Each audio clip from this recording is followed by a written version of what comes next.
Fluency is critical if we hope for students to continue using their new skills over time and when they are no longer under the supervision of teachers. It is well known that repetition builds fluency, and practice is how we help students get the necessary repetitions. However, there are two large considerations when planning for practice. The first consideration takes us back again to maximizing student success.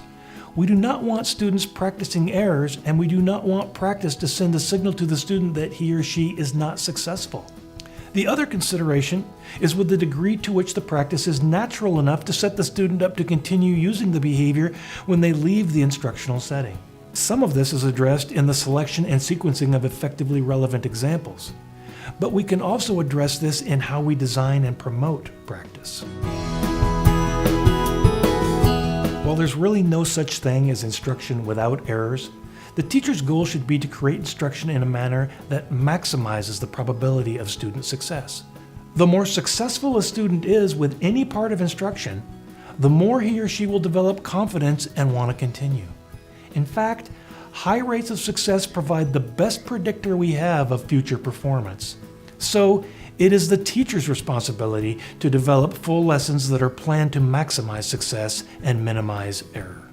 To ensure high rates of student success, the teacher must fade instruction and prompts so that the student is allowed to fly solo. But moving too quickly greatly increases the probability of failure. And failures, as a student is moving into independence, may make them believe they are incapable and elicit backsliding. Guided practice means that the teacher moves from instruction with high levels of student engagement into a phase of instruction where the student takes responsibility. However, the teacher will be there to guide and support as necessary to ensure success rates gradually fading out completely. Let's look at some different examples of guided practice. All right, today we're going to get in our table groups and work on our North-South packet together. What's the first thing we do whenever we get in our table groups to work together? Yes? Read through the packet together. Good. The first thing you're going to do today is read through your packet together.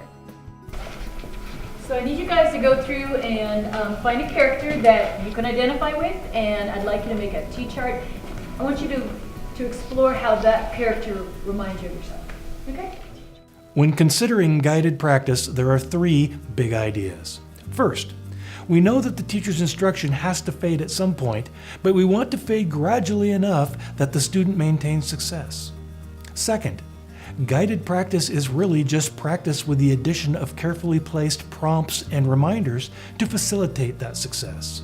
And third, as guided practice progresses, the teacher is assessing student mastery and gradually fades the guidance until the student is completely independent.